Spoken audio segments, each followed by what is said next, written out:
everybody! Matt Bell here with Electric Violin Shop. We are doing a little bit of a live thing today. I'm here in my home studio just because we had some network issues the last time I tried to do something like this at the shop. I don't know whether it was my little laptop computer that wasn't hanging or if it was the network that we had there at the shop. But we're going to have a round table today. I wanted to talk about singing and playing the violin, and it is an insanely difficult thing to do. You can see I got a guitar behind me. I'm a terrible guitar player and I'm a terrible piano player, but it's easier for me to sing and play piano and easier for me to sing and play guitar than it is to sing and play the violin. And I think it may have something to do with the fact that when you're playing violin, it's not just a hit and then the instrument, you're playing the whole note, right? So it's a more active process, I think, playing the violin. And then also because the violin is such a lyrical thing, I think it's using the same part of your brain that the singing part of your brain is. So you're basically overloading that part of your brain. So it is an insanely difficult thing to do. But I've got three guests today who are some of the best that I've ever seen at singing and playing at the same time. So I'm basically just going to bring these guys on and I'll introduce you to them as they're on the screen.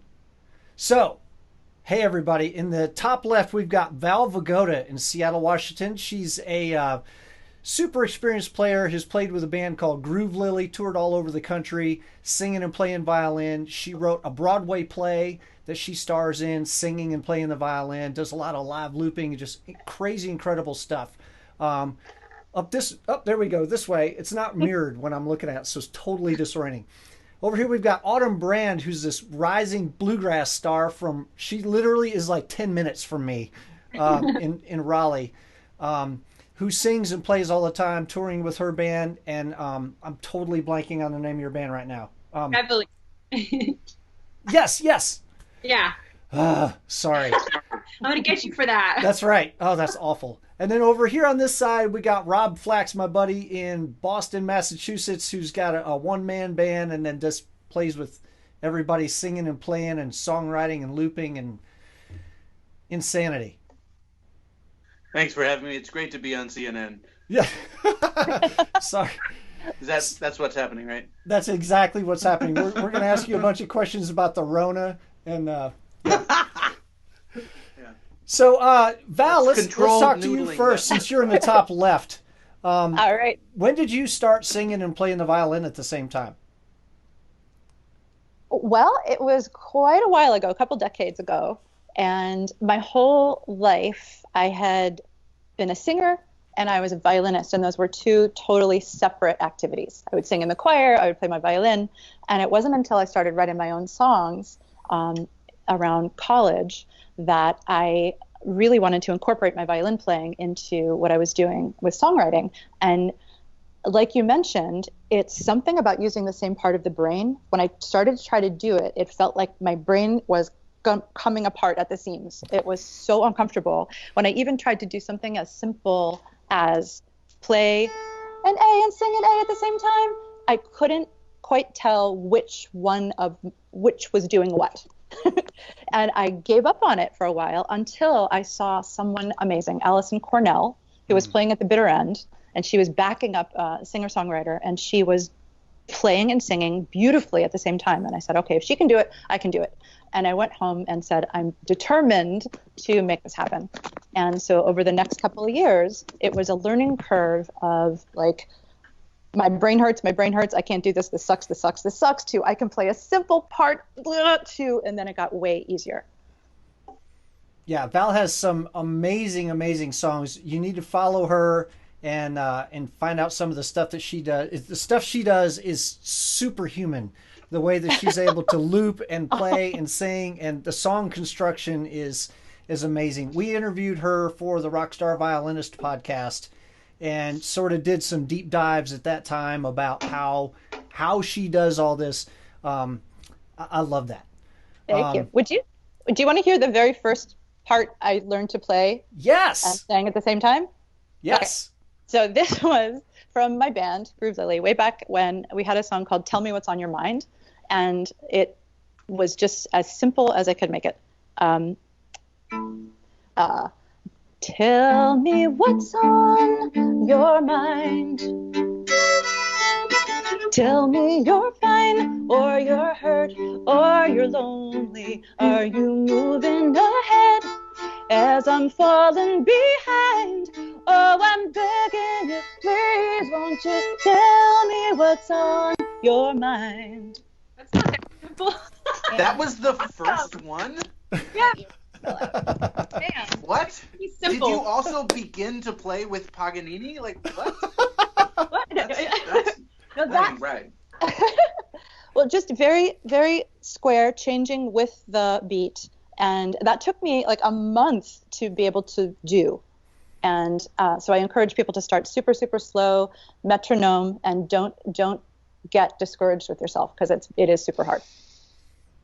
Yeah. Autumn, why don't you give us, I pointed the wrong way. Autumn, why don't you give us a little bit of background on your singing and playing adventure? So I would definitely consider myself more of a violinist than a singer. I know a lot of people would disagree with me, but I've been playing violin for 22 years now. 22 years? Is that? Wow, okay. When she was one. She started when she was one. Weird. And then I've really only been singing for like, seriously singing in bands for the past like 7 or 8 years. Mostly like harmony type stuff. And so for me, when I'm singing and playing, I mostly have to I have to forget about this, because like I have to pretty much trust that I have to trust my intonation on this, and kind of like focus a lot more on my singing, because singing to me doesn't necessarily come super naturally. So I have to fight a little bit harder to get my vocal to work. But yeah, kind of the same thing, the reason why I started singing and playing at the same time, I didn't have any inspiration really. It just, I was in a band called Saints Apollo. It was like a little folk band. And, I was singing in it, and it was like, it started out as a duo. I was doing a little singing, kind of playing some violin here and there. And then we ended up adding cello, which was, Caitlin Grady. And she was, and I noticed she was playing, some chunky stuff while like singing. And I was like, I know that it's her instrument's not like attached to her face, so it might be a little easier. And I was like, I can do this, man. I can totally do this. So kind of the same thing, sticking to like chords, like getting better on my music theory on the instrument. And I do any legato notes, anything with a long bow, I could not do. I think probably because the vocal range that we sing in is so similar to the instrument. And I end up singing a lot of high harmonies as well. So it's like really similar in range. And so, same thing. It's like my brain is like, wait, there's this voice, but there's this voice. How do you? And so starting off doing just like spiccato, chords was really all I could do at first. I still utilize that a lot in my band, just to add a lot of texture, and it's, yeah, I love it. I love it. I don't know the first song I learned to sing and play at the same time, so I don't have an example, but yeah, for me, it's a lot of times with my songs, I wrote these not necessarily thinking that I was going to be singing and playing at the same time. I'm just writing and playing and recording. And then it's like, oh crap, how am I going to perform this? yeah. And then it's, okay, gosh, okay. So when I'm doing this, for me, for the most part, on my stuff, I have the opportunity to rehearse it, right? Rob, on the other hand, is largely an improviser. I've seen Rob write songs on stage in front of people and go, he's got this thing, he goes, listen, you guys shout some notes at me, and somebody shout a topic, and we're going to write a song right here in person, and he's going to write it and sing it and play. He didn't practice this. You're watching him do it for the first time. Wow. So, yeah, Rob, tell us how you have been able to, what's your sort of journey been on playing and singing? Sure. Wow. Yes, that is true. That is a thing that I do sometimes, depending on the tour and the rig that I have with me. Some of that is the convenience of having a looper that will allow me to layer stuff and then get back to the singing and playing at once. little bit of how I got there. So jazz and Bruce Molsky is the short answer, basically. I was very interested in jazz violin and improvising and being able to make stuff up, and have been pursuing that for years now. I have a master's degree in improvisation from the New England Conservatory, and just have spent many, many years trying to figure out how to play notes that don't suck. And more to the point, making a connection between melodies that I hear in my head and getting them to come out of my fingers. I spent a good chunk of time at NEC refining that process. And there was a master class that I went to even before NEC. This was an undergrad, a gentleman named Gene Bertoncini, who's an amazing jazz guitarist. And he was talking about playing melodies and improvisations in a jazz context that made, that were good. And he was accusing the kids these days of noodling too much and playing notes that they weren't really feeling or hearing, or weren't really melodies that they were vocalizing in their head. So he said something that has stuck with me forever, and that is, if you can't sing it, it's a lie. I love that. I love that. Wow. And so now I always try and play melodies that might be something that I would sing. And likewise, I'm trying to let my voice dictate what comes out rather than playing patterns my fingers know. So there's been a lot of training of trying to figure out, well, if I sing, how do I find that? And just being able to quickly find what it was and replicate it, so that then you can do it in unison. Okay, that's the jazz side of things, of sort of scat vocalese doing whatever it is that you're trying to play, but the real voice is really the instrument. I actually had a teacher once who, while I was scatting while playing, coming up with my solo, he was like, "Man, cut that singing out. Like that's nobody wants to hear that jive."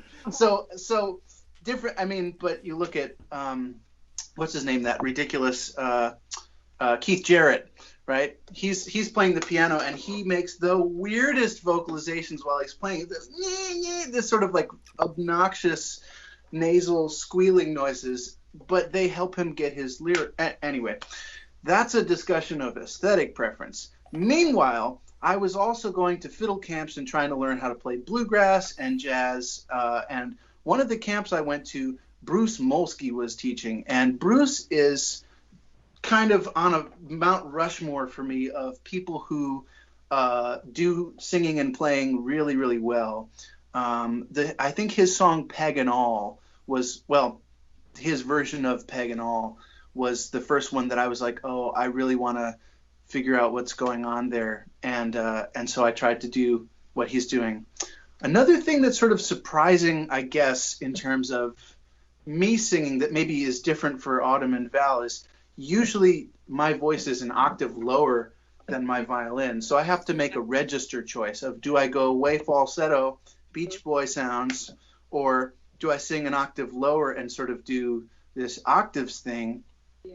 And is that unison, and does anyone care?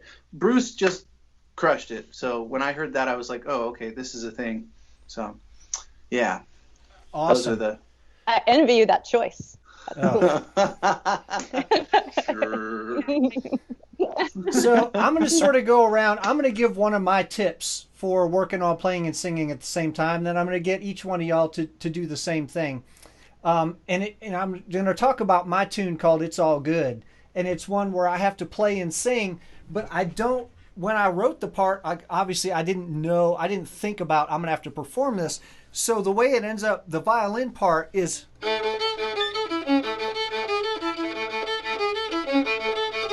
So it's not simple. And then the other problem is that my vocal line is not just straight eights. It's like all this weird stuff. So rhythmically, it's going crazy. And then I also have to think about all these single. So if I'd have written it thinking about, I would have been, 'cause it is what it is, and it's all good. I would have done it like that, but I didn't because I wasn't thinking. So what I ended up doing, the only way my brain would process it is I actually transcribed both parts, the violin part and the vocal part, and I put them on the screen here for everybody else to see. My panelists can't see it, but you can see the violin parts on the top, the vocal parts on the bottom, and I could actually see where the notes line up, so that I could do it nice and slow. 'Cause it is what it is, and it's all good. So I could do it real slow, and I could do it like at 3 beats a minute or whatever it took to be able to get that thing under my hands and get it in my voice. And I'm a visual learner, so I had to be able to see it in front of me to be able to say, okay, this is how this lines up. And then now I can start working those patterns and get them under my fingers to where I don't have to think so hard about either one. So that's one of my tips. If it's really complicated what you're doing, then maybe just transcribing it and slowing it down and studying it is going to be helpful. So Val, can you give some tips on how to practice and how to learn how to do this? Absolutely. What you just said, I fully subscribe to. Almost everything that I do is visually laid out, especially if I'm doing something that's live looping and has a lot of different elements to it. And so it's laid out. I practice super slowly with a metronome, and that, yes, I'm so on board with what you said. And very rarely will I actually come up with something that's not like that. So I'll do an example of that, which is something that I wrote on the violin, which I don't actually do that much. And so I believe that when you're singing, the singing has to take precedence. And if you're doing something that's too complicated on the violin, just stop. Right? If you get mangled or twisted up or whatever, it just the communication of the song is key. So this is just a rolling arpeggio, and it's all the first position. All of my strength, all my pride, these 2 eyes of blue. Everything I call my own first came from you.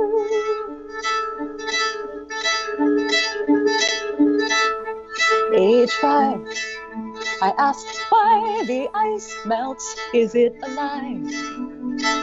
And you smile and talk to me as we drive. You say everything changes when winter's gone. Ice melts and water flows on. I looked around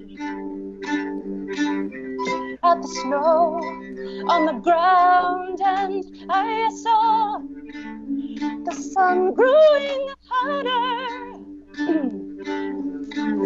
the ice cracking free, clear rushing water as it raced toward the sea. Past me, and then we're back. So thank you. Every time I think that I can't be a bigger fan of yours, you play and then you wreck that. I have to become amazing.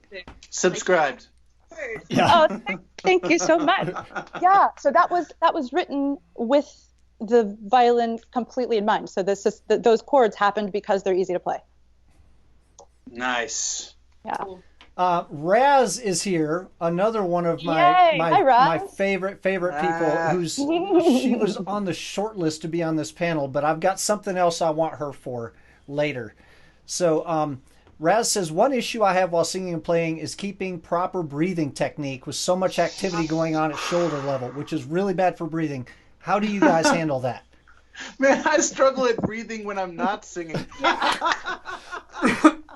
Actually, in that sense, it's easier because you have to.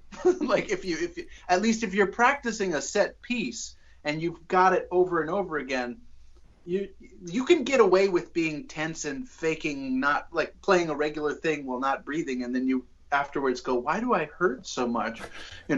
But if you don't breathe, it doesn't come out. So as with anything, practice makes permanent. Yeah. So you actually practice breathing at certain times? Yeah. Oh yeah, Huh. totally. I mean, other bit of backstory I forgot to give, which was all through my elementary and middle school education, I was in choir. So we practiced breathing at certain places. That was just assumed. Like that's just a thing you do. You have to find the right place in the song to breathe. Every singer has to worry about that. So, you know, it's like, how do you juggle? It's more about juggling than it is about each individual thing, right? It's quickly switching focus to all the different parts of what's going on and just automating enough that it sort of runs in the background and you don't have to think about it. You can just do it. So I'm watching you, Val, and as you're doing these chords, I'm guessing most of your attention span is focused on the singing part because the chords are, you know, there's like a split second where you go, I'm changing to the next one, change, boom, and now the words are the focus all the time. Yeah. So Exactly right on. Yes. Yes. For me, I'd say in that aspect of like breathing, making sure you're not tensing while you're playing. Man, when I'm singing and playing at the same time, my technique goes out the freaking window because I'm not like I usually with my violin that I have for live shows, I have like a raised chin rest so that I don't go so far away. But I physically cannot really sing if I'm attached to this. So I get, you'll see pictures of me and my students will be like, Miss Autumn, your hand is a pancake, but busted. But so I guess my suggestion would just be don't worry so much about technique because if you're trying to have a perfect posture while you're playing and singing at the same time, you might tense up. So just like relax this. On that note, Yeah. also, I mean, you watch Bruce Molsky play, and his violin is never under his chin. It's always down here. And his hand is always a pancake. Yeah. And he's a freaking wizard, so who cares? She's got the Viper. Look at that. Yeah. I Well, was see, just gonna that's say that was me and one of the Val reasons. and Raz. That's sort of our secret weapon is this instrument that allows us to keep our heads free. And then Yeah. also, I love the frets. People are like, oh, what do you need frets for? Well, I'm playing on loud stages. Loud. And my drummer, his hands are coming up over his head every time. You can't hear that thing under your chin, okay? So the frets are sort of helpful. If and I'm trying to be a good citizen up there. People would be like, well, just crank the amp. You go, well, it doesn't really work like that. And it's always about the time that you really need to be able to hear that the amp will, you'll step away from the amp or the in-ears will crap out or something. So there's sort of a safety net there, but it allows me to think more chordally. Right. And so, yeah, Val, I mean, maybe talk about the instrument itself and how it helps so much. Definitely. Before I got the Viper, I felt like it was always a compromise between your singing posture and your violin posture. And it's great to be able to make it work like you guys do so beautifully. And I can't wait to listen to Bruce Molsky. You're in for a treat. Yeah. But when I got the Viper, I did feel like a sense of ease around that I no longer had to sort of crunch my neck in any way. But the thing that I pay attention to more is lower down, right, the diaphragm. And I always think that you have to be okay with being your fattest, right? You take a breath and everything just gets as big as possible. You're a big balloon on stage. And then you can press inward, and have as much breath control as you can from there. So that's more where my attention is. But as far as the frets go, as Matt said, if you're in a loud environment and you can't necessarily hear yourself, at least you can see. And for me, in that split second, when I'm changing chords or whatever, and I have to focus on it very quickly, at least I can say, oh, there's the fret, there's my finger, and I know I'll at least be close. It's not an absolute certainty, but it's you're in the vicinity. Right. Yeah. Makes sense. I want to know what the learning curve is for transitioning from, an acoustic normal violin to a Viper. Because, I feel like I rely so much on my connection here with the instrument, and also frets. Because I've tried mandolin, and, man, the frets just, screw me up. Well, these are tiny, tiny short frets. Yeah. that are not, they don't really get in your way. You play right on top of them and not behind. But there is a learning curve of your body. I had a sore shoulder for, I'd say, a year because the weight is just redistributed in different places. I see. But your technique is the same. It's just all shifted farther away from you. Okay. Yeah. Yeah, so you can certainly shift back and forth, but you probably just get used to relaxing muscles you don't need to use and using new ones that you weren't aware of. Right. It feels like getting out of prison is what it feels like. I go to pick up a regular violin now, I'm like, oh, this sucks. I got to hold it. Oh, this sucks. But we're moving into a new prison of our own creation, right? We're not fully free. It's just different. Which is funny because Mark Wood, the guy who invented the instrument, doesn't sing. Right. So it's like he makes the instrument the ideal thing for people who sing, and he doesn't sing. Like his wife sings good enough for both of them. He didn't have to. Yes. Oh, also, as a female Autumn, you'll just you'll notice it's a little bit of a boob crusher. Oh, okay. Not a whole lot happening here, so that'll be okay. You'll get used to that too. Okay. Matt, you got to get me to try one of those. Yes. Well, I got 2 of them here at my house. Just come over whenever this quarantine's over. And, yeah. Yep. There we go. Val, we did have a comment from Cindy Stone. Said, hi from Montana. I'm watching with my daughter Reese. She wants me to ask you to tell Mose hi. Aw, I will. Mose is my son. He's 14. Aww. I most certainly will. Mose got to hang out at the MW Rock Camp this past year, and he loved it. He's such a rock star.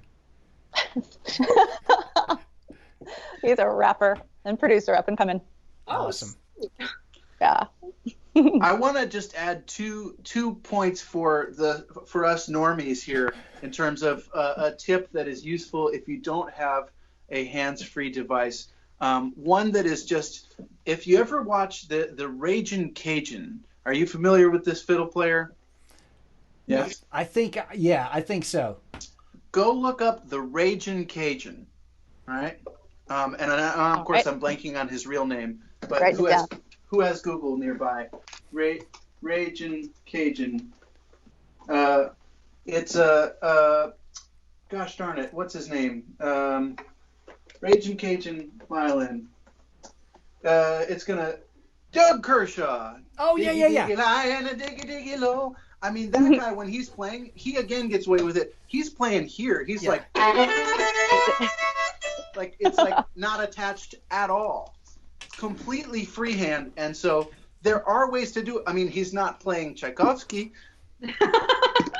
But so a big thing is, in terms of if you need to let go of this support with your chin, just shift less, right? I mean, if you're shifting, that's where you really need some sort of stability and support, right? The other bit of advice that I got, and this is coming from Nicholas Kitchen, who is my teacher at NEC, and he's a ridiculous classical player. He's playing on a Guarneri. Like, he gave the Strad to the second violinist level of, I mean, just stupid good. He actually insisted that I practice for a while with no shoulder rest. Huh. And I was like, that's awful. No, why? You know, for years I've had terrible posture, and I always used to look like Stuff Smith. I was always down here, and I was improvising down here. And my teacher, Julian Aaron, bless him, just put up with my terrible and it was always like, Robert, if you would ever get your chin up, you might actually play well. But I tried a dozen different shoulder rests, a bunch of different chin rest heights, and it was only when I actually was forced to remove this that I had to reevaluate what was actually anchoring the violin. And it's my collarbone. It's not the chin clamping down. This thing is sitting on a shelf, and that shelf is there whether or not that second point of contact is there. So even with nothing holding it laterally in place, there's a little bit of vertical support here, so I can still play and sing with no shoulder rest. It doesn't have to be there. The shoulder rest is providing horizontal stability. That's where now I've got sort of 2.5-ish points of contact. When the chin comes down, it's not clamping. And if you're ever clamping, even if you're not singing, that's too much pressure. The weight of the head is enough so that if you can hang out here, I can talk and have this around, you know, and so this is the first step, and then just being able to do this and sing comfortably with a good projection. It's possible. It's not great, you know. This helps a little bit. This helps a little bit, but it's a lot of it is the collarbone shelf support, which feels very uncomfortable if you, like me, for years avoided that discomfort by trying to have a shoulder rest, chin rest combination that felt comfortable. Now I like really enjoy the sensation of having something that gentle pressure there is like a little sound hug, you know. It's sort of a, you know, when the vibrations are there, you can feel that a little bit. So that's my normie approach with no viper.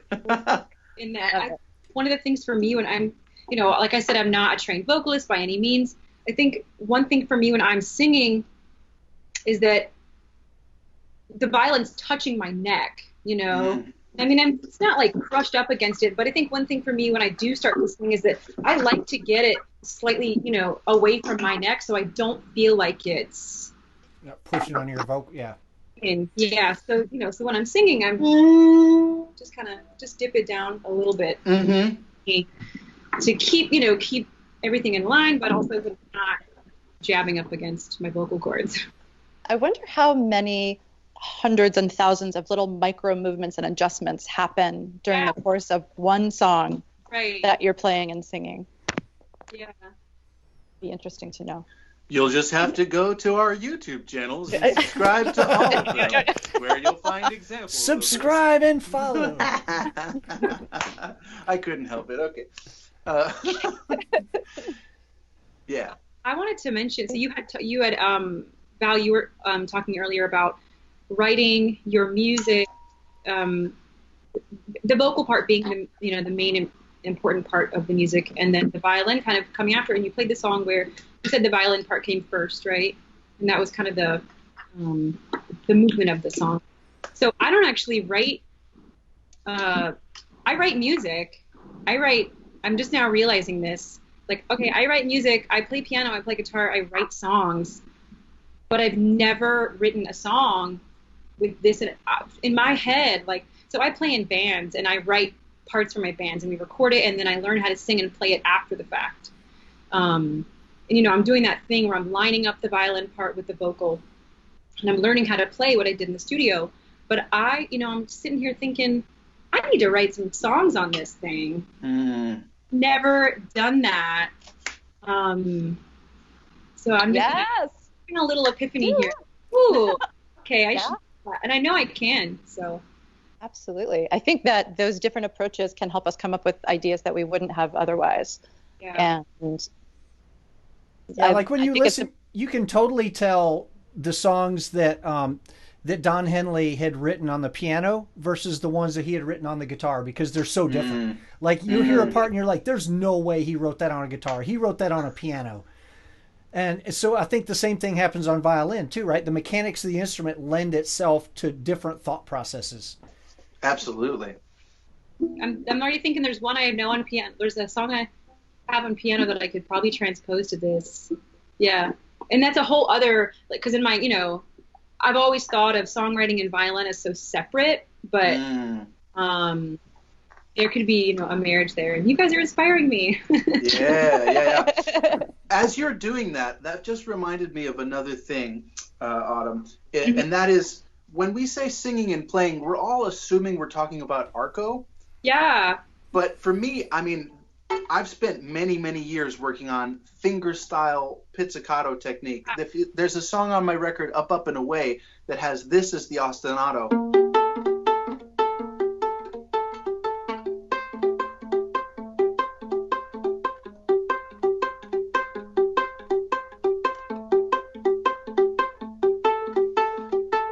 And then it sings over, when I was a little boy, I dreamed of Superman. I knew he was real. And it's more of a banjo or a guitar kind of part, right? Thank you. Great. Woo! Right? And that sort of helps to separate it a little bit in terms of if you're strumming,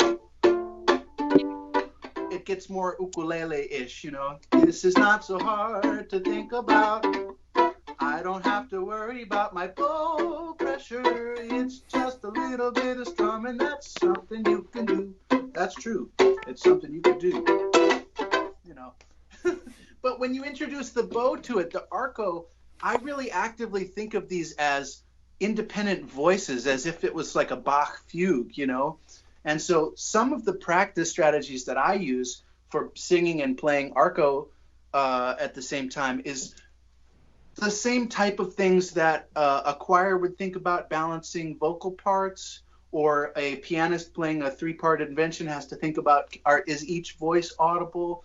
Those types of concerns, especially if you're doing harmony or counterpoint with yourself, you can, I mean, it's the same challenge as double stops, but one of the stops is coming out of your face, you know? So instead of like tuning sixths,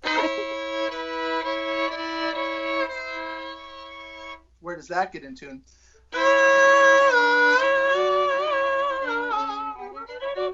It's actually I mean, if you can sing that high, you could in theory go faster than just double stops, unless you're high fits, but you know. And then you can do the three-part stuff, which is really what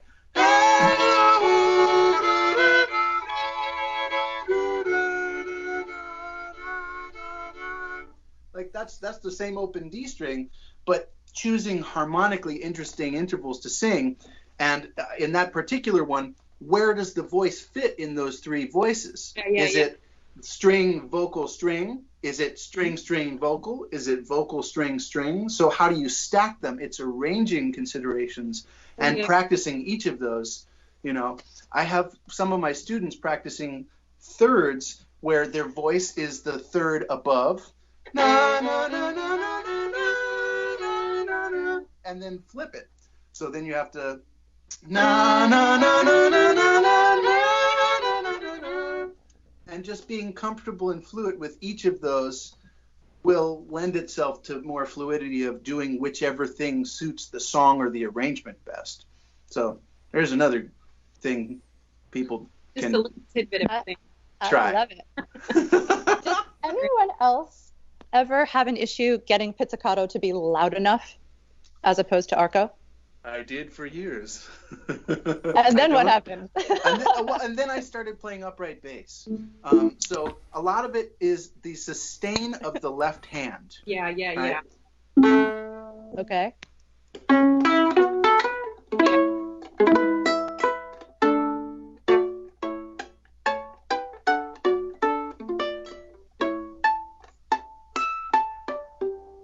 I mean, all of that. I also at this point have nails like a guitarist, but even before that, the fleshy bit of just really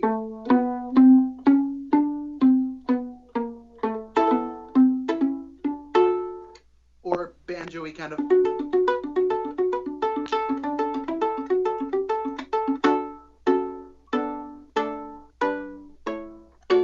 same principle. Each string is its own voice, and I want them to ring out and sustain long. So if we're practicing the orchestral pluck, it's vertical. Yeah.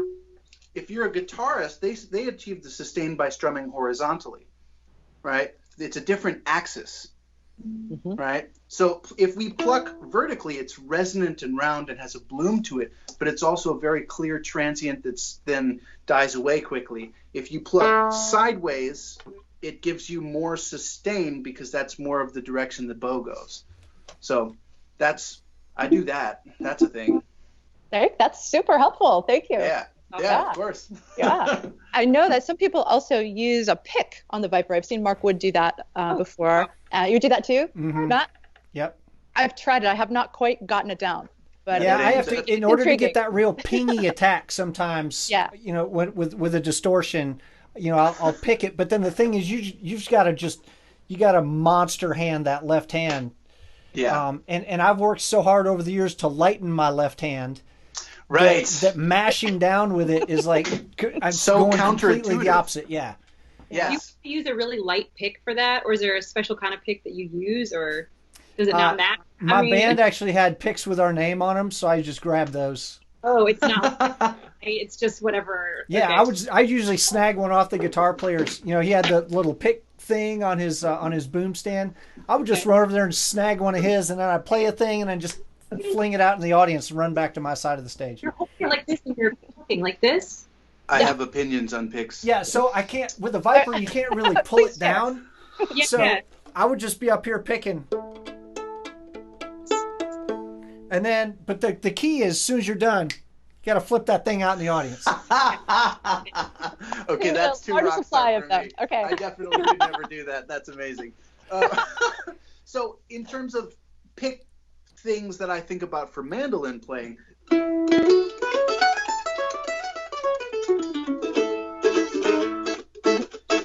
for bluegrass and other sort of like chunking away things, I mean, I use the thickest pick I can find. If I could find a windshield scraper, I would use that. And the reason is simple physics. Force equals mass times acceleration. The heavier the pick is, the less work I have to do to create sound, right? Now, in Matt's case, that's less of a concern because it's not the acoustic thing. You've got so much gain on tap from your electric rig that the slightest, like you could breathe on the strings and it's going to sound like a squealing feedback, you know?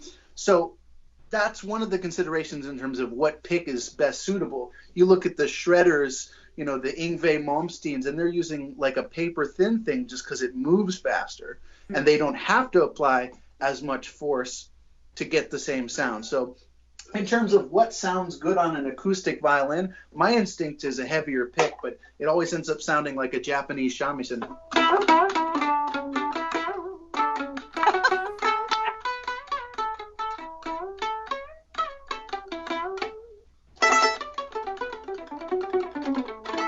But it's not necessarily as good or as convenient as...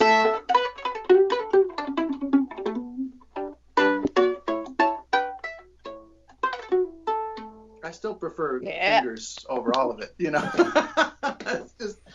that's the thing that I've evolved to do on my live shows, because I don't think to travel with a pick usually, or it's like in a wallet in somewhere else. So that's my thoughts on picks. Thanks for asking. Love it. Thank you.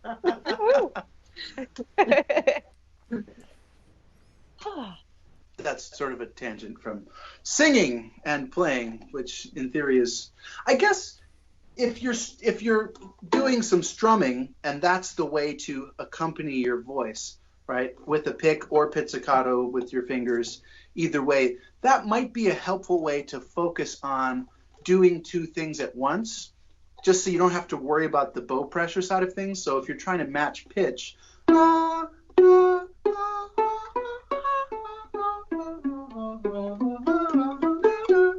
maybe that's easier than also doing the bow. Maybe. I don't know. I'll say, too, from a violin standpoint, what we've all said is that you're going to be thinking a lot more about singing than playing. And because, you know, it's a rock song. The lyrics are the point, right? And I hate that, because to me, like, lyrics are what takes place. It's what we use to kill time between fiddle solos. But but when I am singing, you're actually going to find that you're going to be playing so many double stops while you're singing. Yes. So from a violin standpoint, the better you are at playing your double stops, and you go through all the different permutations.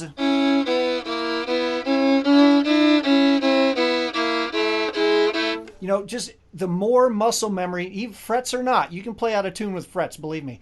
The more muscle practice you have, and the better you are at playing your double stops, the less you're going to have to think about it. So practice tons of double stops, even when you're not singing.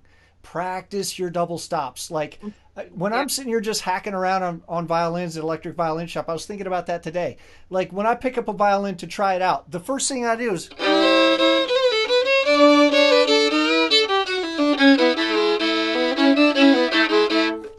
I'm always playing double stops, and it's because the more you do it, the better you're going to get, and the less you're going to have to pour your brain into your left hand. Because the problem is, people say, well, I play the violin. Well, not really. You actually play the bow. The bow plays the violin. So now I've got love that. 3 things to think about. My left hand's trying to do something, my right hand's trying to do something, and my brain and mouth are trying to do something. It's too many things to think about.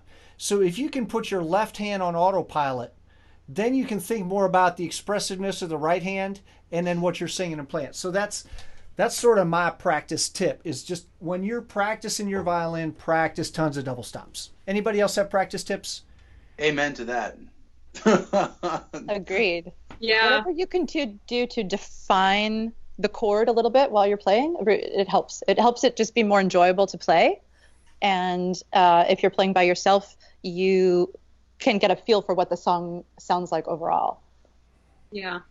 I'd say for me, since I'm playing in a band, I play double stops constantly. Like I'm mostly playing a double stops, I'm doing double stops and then some lead things in between, but practicing double stops for sure. And I think for me, it just adds texture. So like, we stand ready. Hey, hey, bring me on home.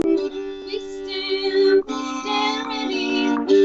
Like I'm going along with the drum doing, and I'm, kind of following the chords, playing my part, but not having to think so much about this. But it's adding a texture to everything else that's going on. So I'm not doing that solo. It's not my song, but I'm, trying to stay in tune, trying to stick with the rhythm that everyone else is doing. And again, just adding that little bit of texture. So I give that in a different way. Yeah. It's also good to be able to take up space. I spent a long time in a trio. It was just me and keyboards, vocals, and drums vocals. So we do a lot of 3-part harmonies, but we took up space as much as we could for a trio in each of our various domains. So playing a lot of like chunky guitar parts, rhythm guitar parts, just really helped in that setting. So it'll vary from context to context, but it's a really nice go-to. Yep. Yeah. Anybody do chopping in singing?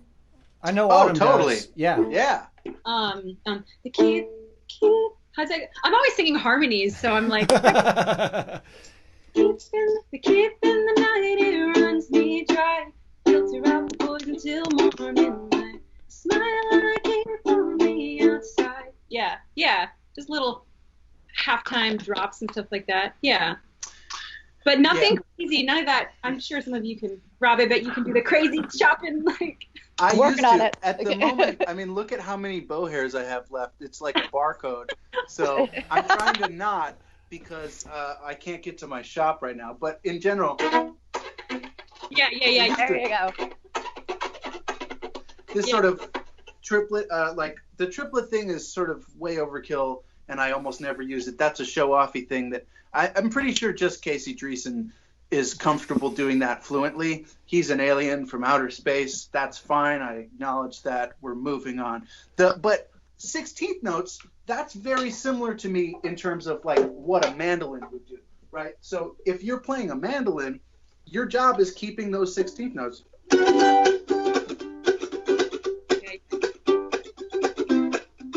Right? So that is just okay, I'm going to shout out Tracy Silverman here, another rock star violinist. Strumbowing. He taught me how to do that in 2006, and it changed my life. He's just the idea of playing your bow like a guitarist does with the pick and keeping it always moving. This, too, is contrary to your voice, which is singing a long, flowing, lyrical thing. So practicing any form of constant 16th notes while you're singing. And, Val, I saw you do this earlier where you were just having a conversation while you were keeping a steady arpeggiated thing going. Victor Wooten does a good video about this where he's playing bass and just holding a conversation at the same time. That autonomy is something you can practice. You can have a conversation with your friend while you're doing chords.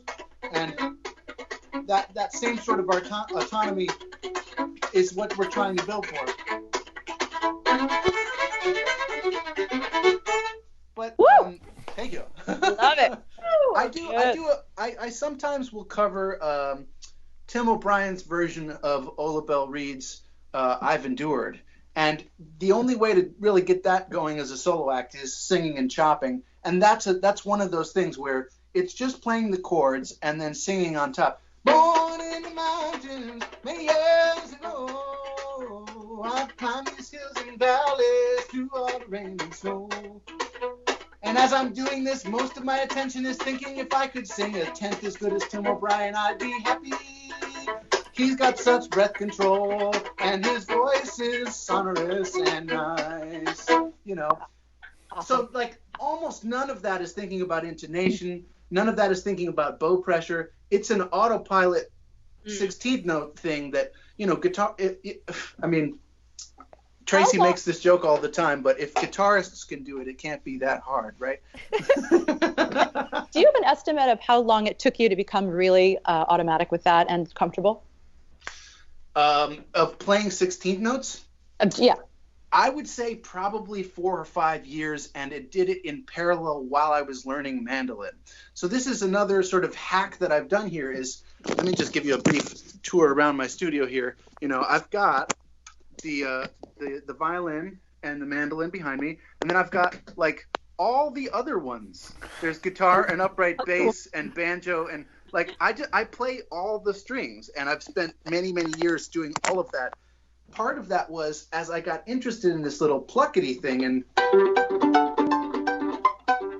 trying to find, you know, slap bass techniques that would work, or flamenco guitar techniques that would work, or banjo rolls. Like all of that stuff, at some point I'm like, I'm going to be able to do that on violin pizzicato. Again, because I thought that was useful for jazz, like that, like just comping, you know, and being able to,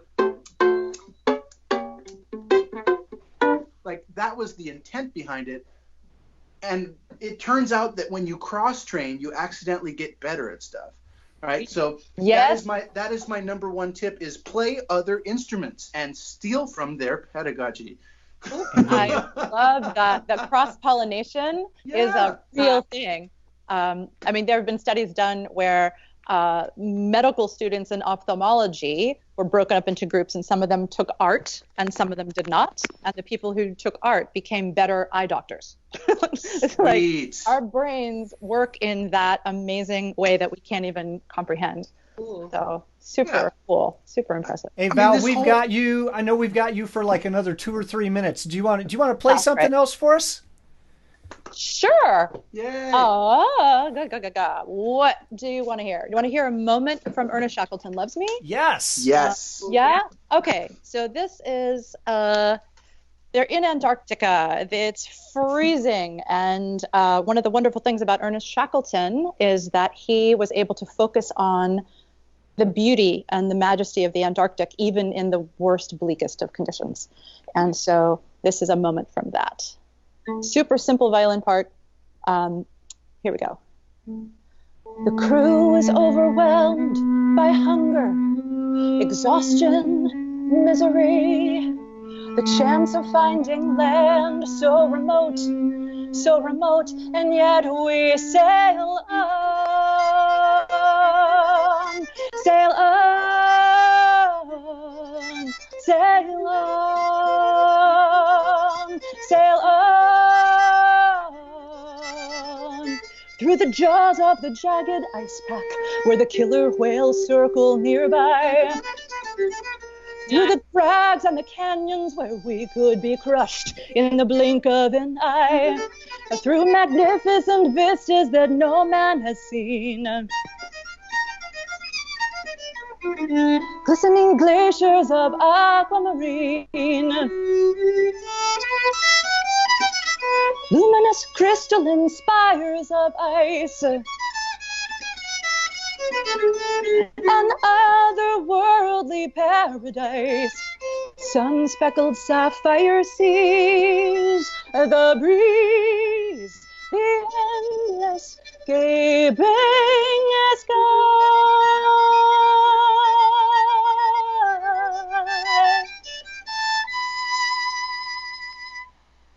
Oh, holy shit. So cool. I'm not expecting that. I love that. So many Oh, questions. thank you.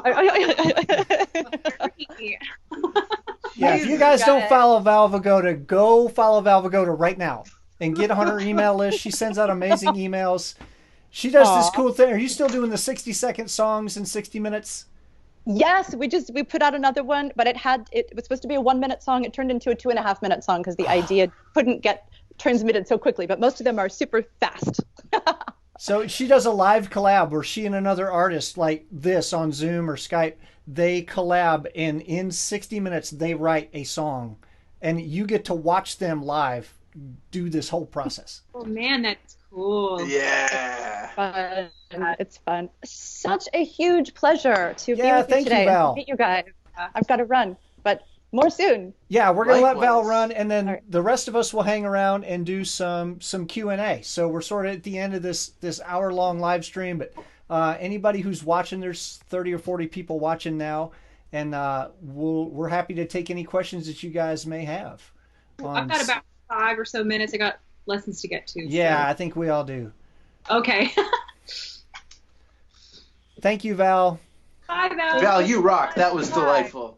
Yeah, Such a me pleasure. too. Yeah. Totally. All right, I'm going to click all these little name things off so that when she leaves, it doesn't get all strange. All right, so. Who am I? All right, there we This go. is Yeah, not my who are beautiful you? house. Can I be Val this time? Sure, you can be Val. Okay. Sing us a song about Antarctica. Go. It'll take me an hour. It'll be 60 seconds. That's the song. Yeah, so I guess just in the last few minutes while we're waiting for questions to come in, if they do or don't. Yeah, Rob, why don't you tell people where they can find your stuff? Autumn, tell people where they can find your stuff. Yeah. Okay, I'll go first. It'll be short. So I'm in a band, New Reveille, Neweille, Reveille, Reveille, like the bugle call. People, it looks like Reveille, but anyways, New Reveille, newreveille.com. We're on Spotify, iTunes, you name it, YouTube. I also, if anyone, I used to be in a couple of other bands. I was in a band called Season and Snare. There's a lot of stuff on Spotify from Season and Snare as well. And soon, hopefully, I'll write a song on this thing. Yes, absolutely, totally inspired. That's awesome. Yeah. That's a great challenge. New Reveille. Yeah. Can you play and sing Reveille? Well, like. I don't think I play the Reveille, but maybe. But you got to do it in B flat because it's a horn song. Oh, come on. Okay. I should know the Reveille. I'm bad. Is it this one? Yes. Or is it? Okay. No, that's the horse race. Oh, okay. I used to be a professional trumpet player. What? Yeah. I always forget this. So the breathing thing, like I don't have to think about breathing. I've been doing this. Yeah, I breathe every day. Yeah, Rob, tell people where they can find you, and then we've got a question here for you. Yes. Okay. So you can find me. There's several places. All the normal social media places. On Facebook, it's Rob Flax Official. On Twitter, it's Rob Flax. On Instagram, it's Rob Flax. On TikTok now, I don't know. I'm working on it. Maybe. I think it's Rob Flax. I don't think anybody else has that one yet. So by the time you watch this, maybe that'll be true. Patreon.com/Rob Flax is where I would love for people to go. It's where all of my new songs come out first. That's like my inner circle of people who are really supporting me. That is the thing that is keeping me going through this crisis, is the monthly donations from fans who go, here's $5, go make art. And so thank you to everyone who's done that. Spotify, Deezer, Tidal, Friendster. I don't think Friendster is a thing anymore. YouTube.com/Rob Flax Music as well. So, yeah. RobFlax.com. Yeah. All so those places. here's a question from Cindy Stone. What do you recommend to someone just starting to sing and play at the same time? Long tones. Yeah. Just getting comfortable with playing a note and singing a note at the same time, and getting them to be related in some way, and knowing what that relationship is, right? Thinking of it for me like double stops. If you can sing the same note, maybe start with an open string, and just tuning your voice to match that. I would also suggest to like even playing playing a long note and trying to manipulate your vocal around the one note. So like Yes. Yeah,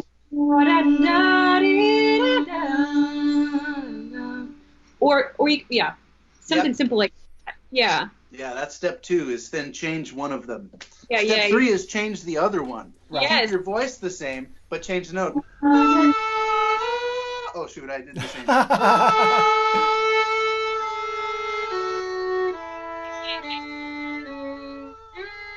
There's some intervals that are really hard to get to lock in general, so stick with the easy, friendly ones. Thirds are great, fifths are great, octaves are great. They also, just because physics, are going to be easier to tell when you're in tune. Those simple ratios line up really smoothly. If you're trying to get sevenths in tune, like, well, what the heck does an in tune seventh sound like, right? So first you have to know what that sound is like, and then try and replace one.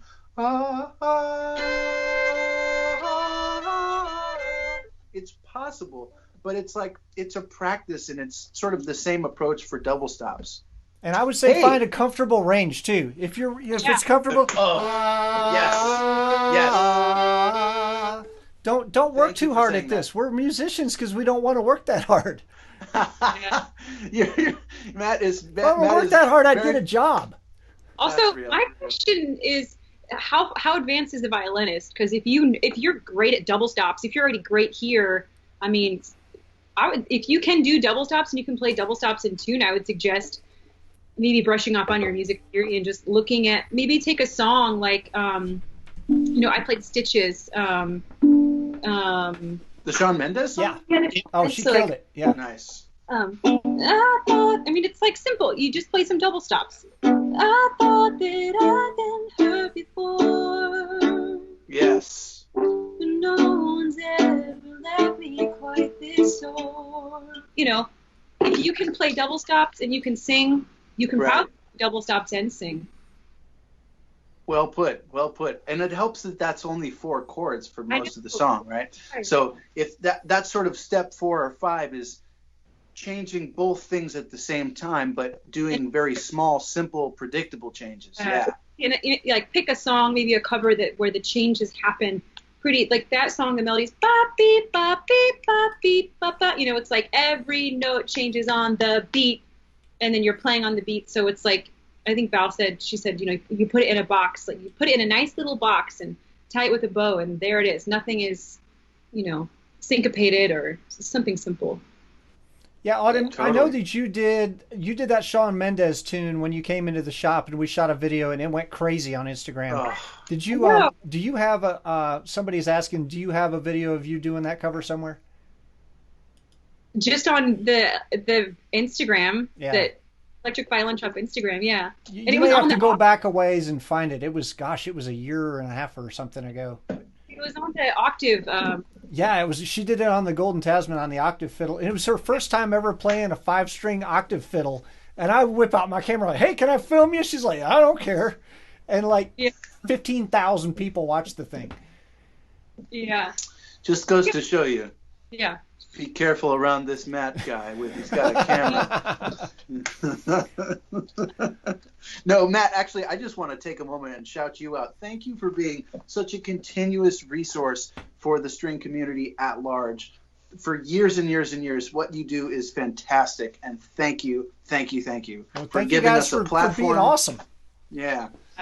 This is fun. A lot of fun. This is the way that talented people let me hang out with them. No, we'd hang out with, she'd hang out with you anyway. They usually come to hang out with my wife at my house. They don't care about me.